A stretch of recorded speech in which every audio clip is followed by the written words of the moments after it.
नमस्कार साथियों, स्वागत आप सबों का। बीपीएससी टीआरई का रिजल्ट आ चुका है। तमाम अभ्यर्थियों ने काउंसलिंग को लेकर के अपने गंतव्य स्थल की ओर प्रस्थान कर दिया है और इस बीच कुछ लोग जो अभ्यर्थी असफल हो गए हैं उनके कुछ क्वेरी हैं। लगातार फ़ोन कॉल्स आए हमारे पास रिजल्ट में गड़बड़ी को लेकर के। लगातार सोशल मीडिया में बीपीएससी कार्यालय के बाहर लोगों को जो परेशानियां हुई हैं उस परेशानी को लोग मीडिया में बता रहे हैं। मैं भी कुछ बातें जो हैं उसको आपके सामने शेयर करूंगा। शिक्षा विभाग एक और तैयारी कर रहा है किस प्रकार से 2 नवंबर को बड़ी संख्या में 25,000 के आसपास की संख्या में शिक्षकों को नियुक्ति पत्र वितरण करने के लिए जुटान, चाहे वो अनेक विभिन्न प्रमंडल जो हैं हमारे बिहार में, वहाँ से कितनी संख्या में कितने अभ्यर्थी आएंगे, किस तरीके से आएंगे, समुचित व्यवस्था किस प्रकार से होगी, एम्बुलेंस हो, बस हो, अभ्यर्थियों को किस प्रकार से लाना ले जाना, विधि व्यवस्था किस प्रकार से नहीं बिगड़े, नियुक्ति पत्र किस प्रकार से मिले, तमाम व्यवस्था में शिक्षा विभाग और तमाम जिले के पदाधिकारी लगे हुए हैं। लेकिन कुछ अभ्यर्थियों की समस्याएं भी हैं। उन समस्याओं को सोशल मीडिया के माध्यम से लगातार उजागर किया जा रहा है और कल हमारे पास भी बहुत लोगों ने फ़ोन किया, मैसेज किया और मैं उस समस्या को दिखाने का प्रयास कर रहा हूं। और बीपीएससी आयोग और शिक्षा विभाग से ये हाथ जोड़कर दरख्वास्त करता हूं कि आखिर अगर अभ्यर्थी के बीच इस असमंजस की स्थिति को दूर नहीं किया गया तो ये अभ्यर्थी कहीं ना कहीं छला महसूस करेंगे। अगर कोई गड़बड़ी हुई हो तो उसमें सुधार की आवश्यकता है। मैंने सेकंड मेरिट लिस्ट को लेकर के जो है आवाज़ें उठाई थी, उसको लेकर के बीपीएससी ने शिक्षा विभाग से मार्गदर्शन मांगा है और नवंबर के पहले जो सप्ताह है उसमें मार्गदर्शन की बातें सामने आ रही हैं। अब ये कितनी सच्चाई है नहीं है ये मुझे नहीं पता, ये मीडिया के माध्यम से जो खबरें निकल करके आई है वही मैं आपको बता रहा हूँ। अभ्यर्थी लगातार मांग भी कर रहे हैं। लेकिन अभी सबसे पहले मैं 2 चीज़ आपको दिखाऊंगा। सबसे पहले तो ये देखिए के पाठक महोदय जो कि अपर मुख्य सचिव हैं और जो सफल अभ्यर्थी हैं उनको नियुक्ति पत्र वितरण किए जाने को लेकर के बड़ा लंबा चौड़ा पत्र जारी किए हैं और नियोजित शिक्षक 40% नियोजित शिक्षकों की बहाली हुई है। और उनके संदर्भ में सबसे बड़ा बात है कि अभी नियुक्ति पत्र वितरण करने तक उनको अपने मूल विद्यालय में ही जो है रहने का जो है पत्र भी जारी किया गया है। उस पत्र से भी मैं आपको रूबरू कराऊंगा।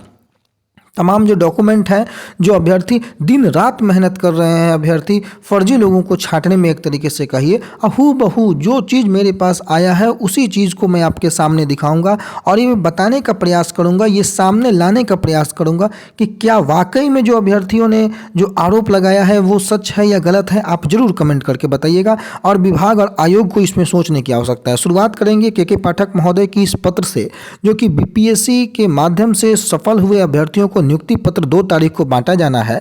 और उसमें जो कुछ भूमिकाएं हैं, जो जिला पदाधिकारी को इन्होंने पत्र लिखा है कि विद्यालय जो 1,20,366 है, उन अध्यापकों में से 25,000 जो विद्यालय अध्यापक हैं पटना स्थित गांधी मैदान में आना है। 500 विद्यालय अध्यापकों को माननीय मुख्यमंत्री, उप मुख्यमंत्री, अन्य मंत्रीगण द्वारा व्यक्तिगत रूप से जो है नियुक्ति पत्र दिया जाएगा।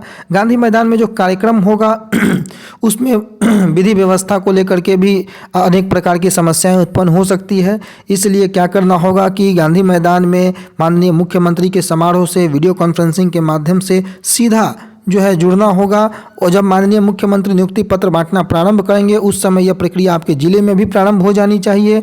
अतः बेल्ट्रॉन से संपर्क स्थापित करके जिले में स्थित आयोजन स्थल की वीडियो कॉन्फ्रेंसिंग लिंकिंग गांधी मैदान स्थित आयोजन स्थल से करवाने की व्यवस्था भी आपको करनी होगी। तो तमाम प्रकार के दिशा निर्देश दिए हैं। साथ ही साथ विधि व्यवस्था को बनाए रखने के लिए ट्रैफिक का इंतजाम जिला प्रशासन पटना द्वारा किया जाएगा। हर जिले से आए विद्यालय अध्यापकों को बैठने के लिए अलग व्यवस्था होगी।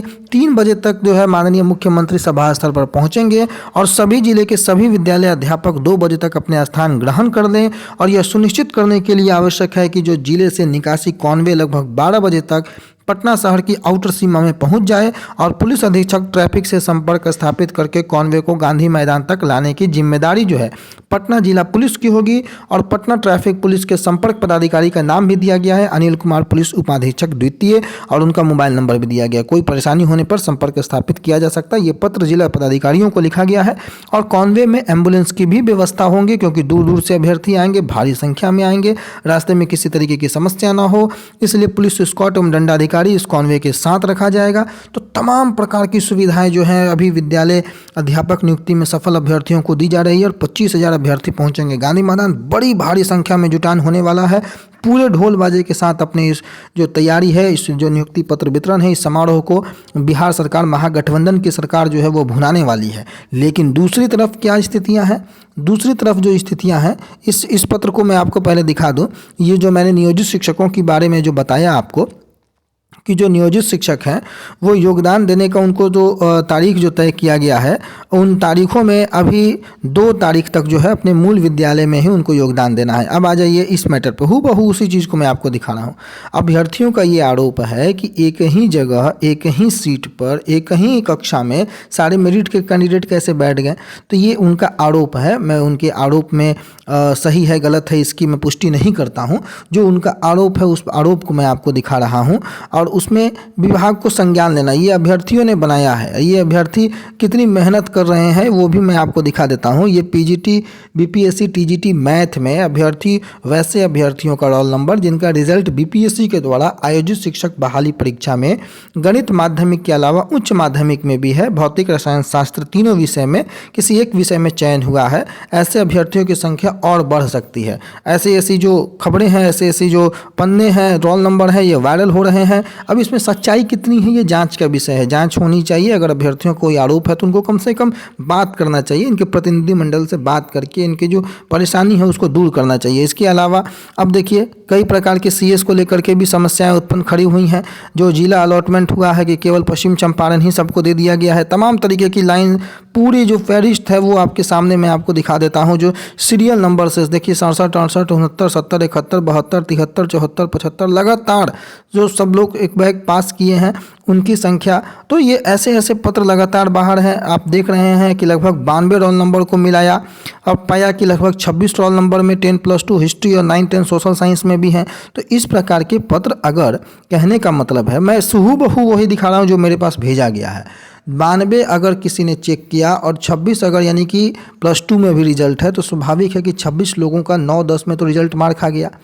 यानी कि अगर ये एक सीट पर एक रिजल्ट होता तो ये 26 लोग, 92 में से 26 लोग, आप समझ सकते हैं ये 26 लोग तो नए लोग होते हैं जो लोग अभी बाहर हैं। और यही मांग लगातार सेकंड मेरिट लिस्ट के लिए की जा रही है कि एक सीट पर अगर एक रिजल्ट हो जाएगा तो तकरीबन 1000 से ज़्यादा अभ्यर्थी केवल सोशल साइंस में बाहर होंगे और कंप्यूटर साइंस में ये संख्या बढ़ सकती है। फर्जी अभ्यर्थियों की संख्या कंप्यूटर साइंस में ज़्यादा थी पहले से भी, और सब्जेक्ट कॉम्बिनेशन का मैटर सोशल साइंस में है। क्या उनकी जाँच हुई है, और अगर नहीं हुई है तो क्या काउंसलिंग के समय जाँच हो रही है? ये तमाम बातें सवाल के घेरे में है और सवाल जो है वो शिक्षा विभाग और बीपीएससी से है और इसका जवाब उनको देना भी चाहिए। तो ये तमाम तरह के जो मेरे पास जो कटिंग इमेज आए थे, उस तरह के जो लोग अभ्यर्थी अपने स्तर से जो छानबीन कर रहे हैं, उस संदर्भ में जो है तमाम मुद्दे जो हैं वो आपके सामने मैंने आपको दिखा दिया और ये गुजारिश करते हुए दिखाया कि विभाग को, आयोग को इस पर जरूर संज्ञान लेकर के अभ्यर्थियों के मामले जो हैं उनको संतुष्ट करना चाहिए कि क्या वाकई में डॉक्यूमेंट वेरिफिकेशन करके मेरिट बनाया गया, क्या कोई फर्जी अभ्यर्थी मेरिट में शामिल नहीं है, और अगर अभ्यर्थी आरोप लगा रहे हैं तो क्या उस आरोप में सच्चाई है या नहीं है, इसकी जांच जरूर होनी चाहिए ताकि अभ्यर्थियों के आरोप या अभ्यर्थियों के मन में जो शंका की स्थिति है वो दूर की जा सके। दूसरी बात, जिनका रिजल्ट +2 में भी है और माध्यमिक में भी है, उन लोगों को एक सीट पर एक रिजल्ट देना चाहिए ताकि जो बचे हुए शेष सीट खाली रहेंगे उनको आगे अन्य अभ्यर्थियों से भरा जा सके। तो अभी शिक्षा विभाग, बिहार सरकार तो लगी हुई है नियुक्ति पत्र बांटने में, कोई सुनवाई नहीं हो रही है, लेकिन अभ्यर्थी अपनी मुद्दे को उठाते रहिए और लोकतांत्रिक तरीके से उठाइए। कहीं हो हल्ला, इधर उधर 9-17 की बात नहीं होनी चाहिए। लोकतंत्र के में आपका अधिकार है अपनी आवाज़ को उठाना, विरोध करना, लोकतांत्रिक तरीके से आप उठा सकते हैं। अब देख लीजिए, जो नियोजित शिक्षक हैं, जो कि लगातार मैंने आपको बताया है कि नियोजित शिक्षकों को जो है मूल विद्यालय में योगदान करने के लिए जो है अभी 2 तारीख तक कहा गया है। 2 तारीख के बाद उनमें फैसला होगा। लेकिन ये पत्र जो है भोजपुर आरस से है और इसका विषय देखिए क्या है कि बीपीएससी के द्वारा आयोजित परीक्षा में उत्तीर्ण वैसे अभ्यर्थी जो पूर्व में जिले में अथवा जिले के बाहर किसी सरकारी विद्यालय के शिक्षक हैं, अपने मूल विद्यालय में योगदान देने हेतु विनियमित करने के संबंध में इसमें कहा गया है कि जो परीक्षा पास किए हैं जो शिक्षक हैं, विभागीय निर्देश के आलोक में काउंसलिंग के उपरांत सभी सभी उत्तीर्ण अभ्यर्थियों को प्रशिक्षण हेतु प्रखंड संसाधन केंद्र टीचर ट्रेनिंग कॉलेज में भेजा जा रहा है।